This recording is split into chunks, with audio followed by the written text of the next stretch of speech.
요즘 미중 갈등 예전처럼 관세 전쟁 수준이 아닌데요. 이제는 AI, 심지어 조선 해운까지 번지고 있습니다. 네, 맞습니다. 이제는 전쟁터가 된 느낌이죠. 총, 미사일도 아니라 이제는 공급망 이슈를 가지고 모든 게 다 무기화될 수 있는 시장으로, 세상으로 바뀌는 것 같습니다. 네, 오늘은 치열한 미중 갈등 어디로 향할지 그 한가운데 서 있는 우리나라의 선택지를 함께 짚어보겠습니다.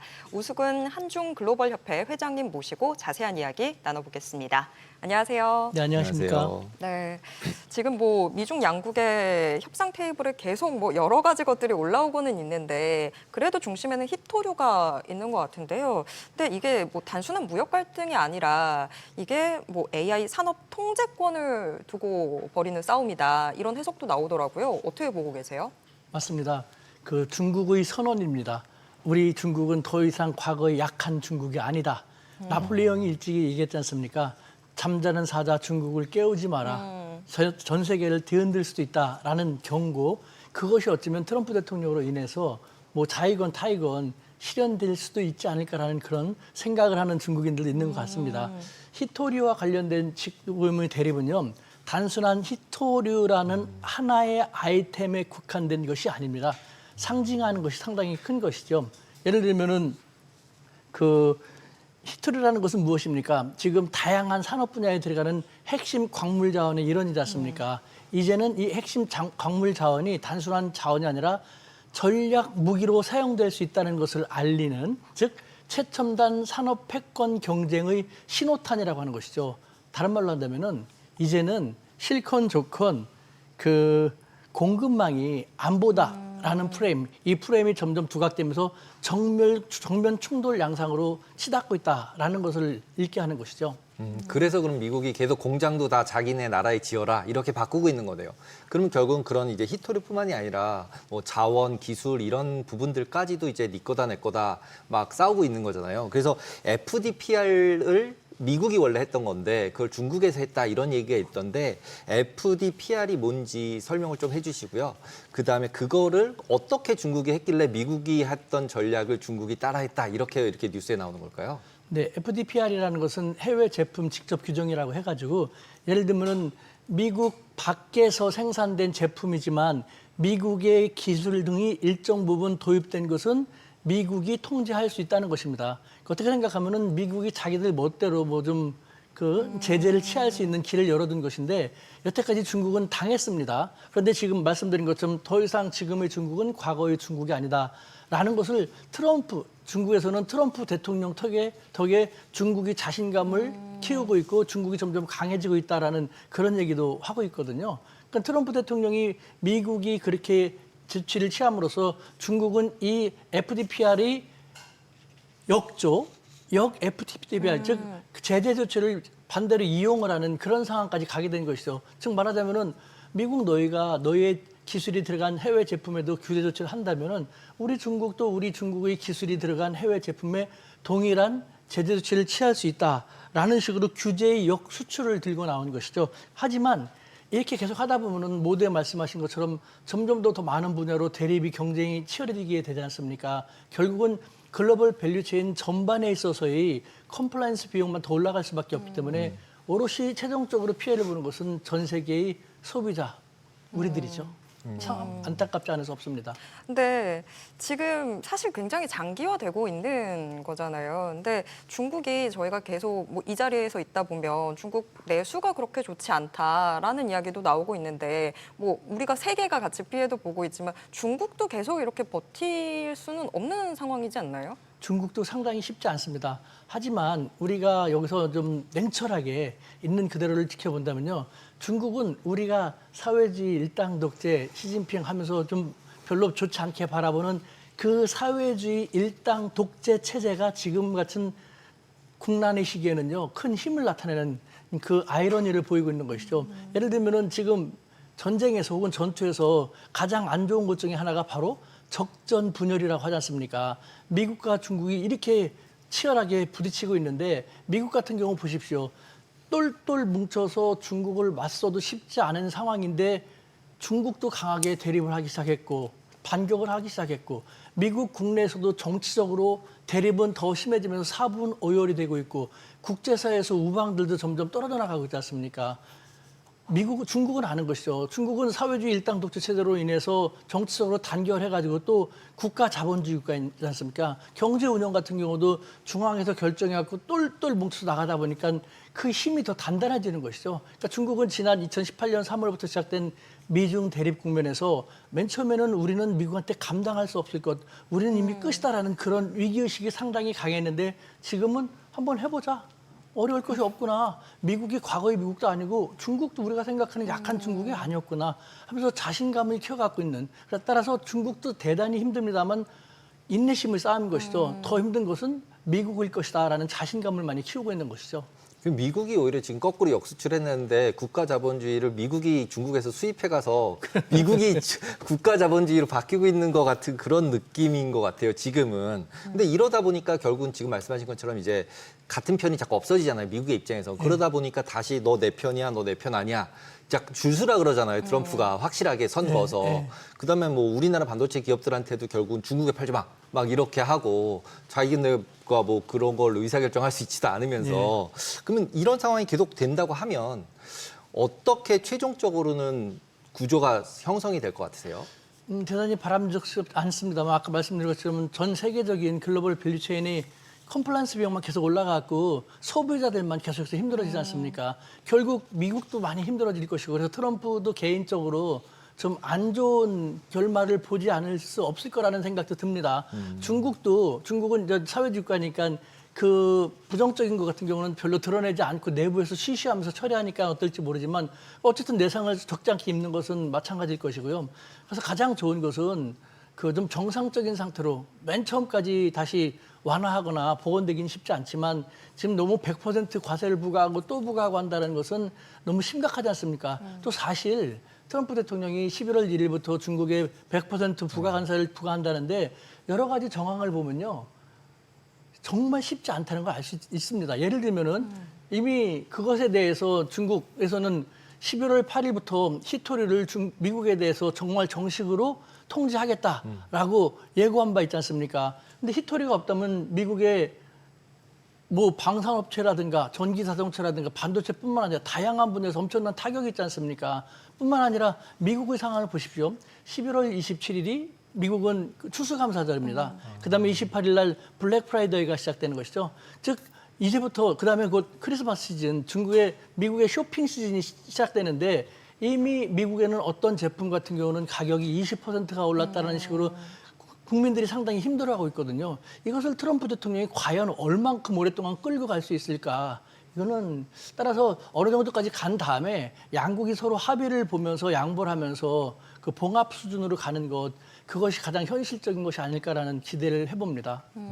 근데 미국이 지금 어쨌거나 계속 공급망으로 전쟁이 되고 있는데 미국이 히토류 중국 의존도 좀 낮춰보겠다고 하면서 유럽이랑도 손잡고 여러 가지 시도들을 해보고 있잖아요. 근데 중국이 계속 여태까지 히토류를 거의 독점적으로 해오다시피 했는데 과연 미국이 지금 이런 하는 시도들이 좀 실현 가능성이 있는 건지 궁금하더라고요.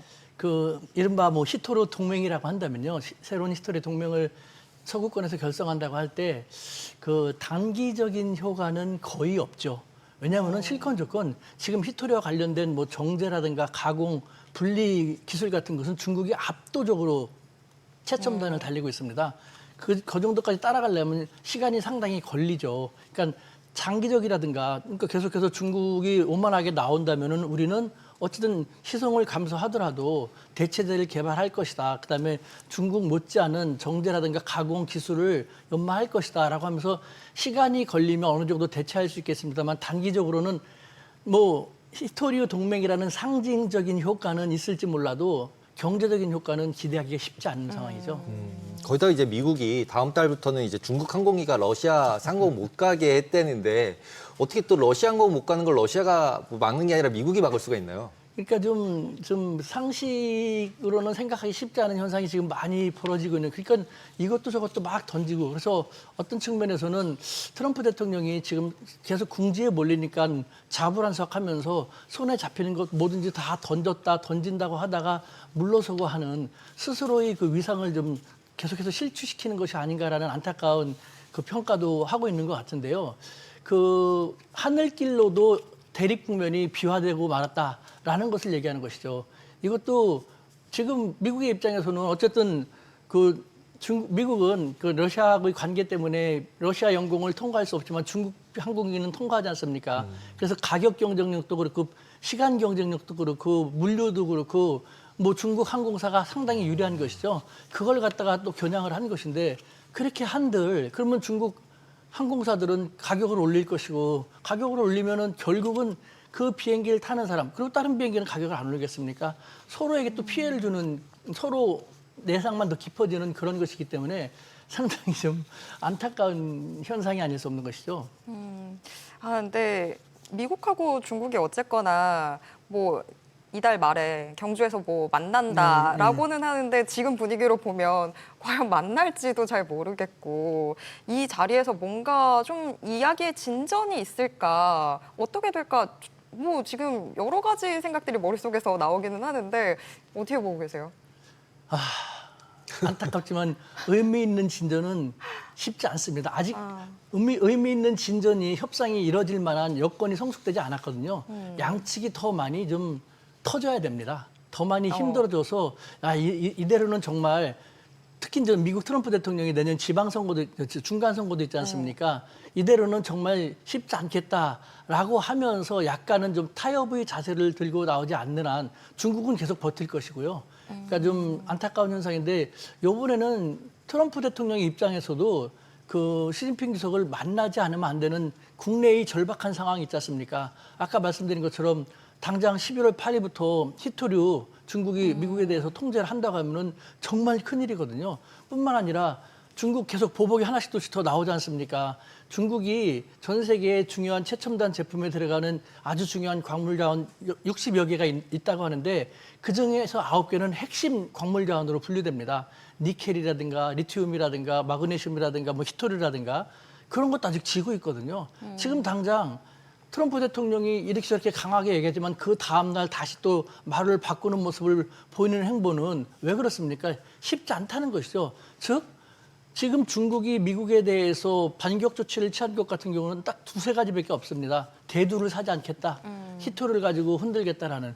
근데 이 두 가지 정도 가지고도 이미 트럼프 대통령이 이건 아니겠다 하면서 움찔움찔 하고 있지 않습니까? 그런데 금방 말씀드렸던 그 핵심 광물 자원이라든가 다른 쪽까지 특히 옥수수라든가 돼지고기, 대두 같은 경우는 중국이 미국의 그 수입 국가 제1, 2 혹은 2위 수입 국가거든요.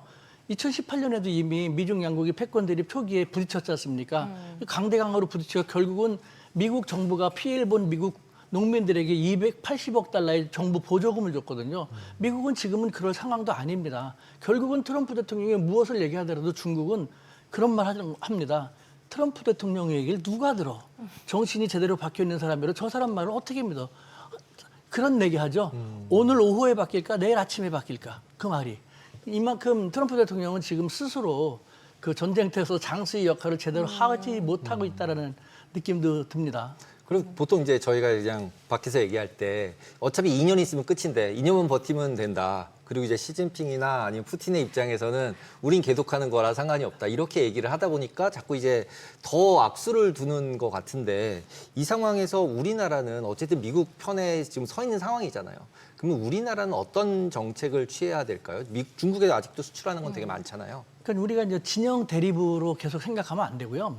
진영 대립에서 벗어나서 정말 균형 실리 외교, 실리 외교를 주장하고 있지 않습니까? 측면에서 대한민국의 외교 전략 같은 것도 곰곰이 재성찰할 필요가 있는 것이죠.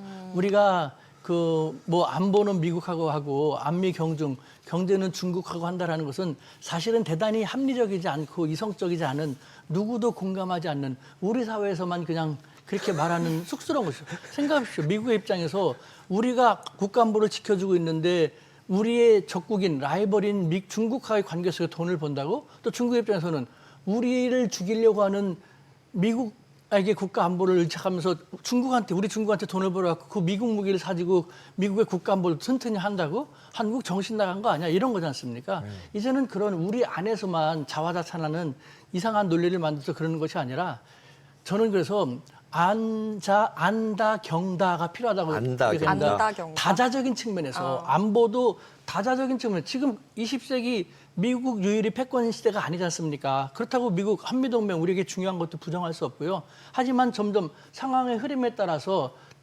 안보도 다자적인 측면에서 다져나갈 수 있도록 고민을 해야 되고 또 경제도 사실은 미국만큼 중국도 중요하지 않습니까? 안보도 우리의 최대의 위협이라고 할 수 있는 북한에 대한 영향력이 가장 강한 나라가 사실은 미국이 아니라 중국이지 않습니까?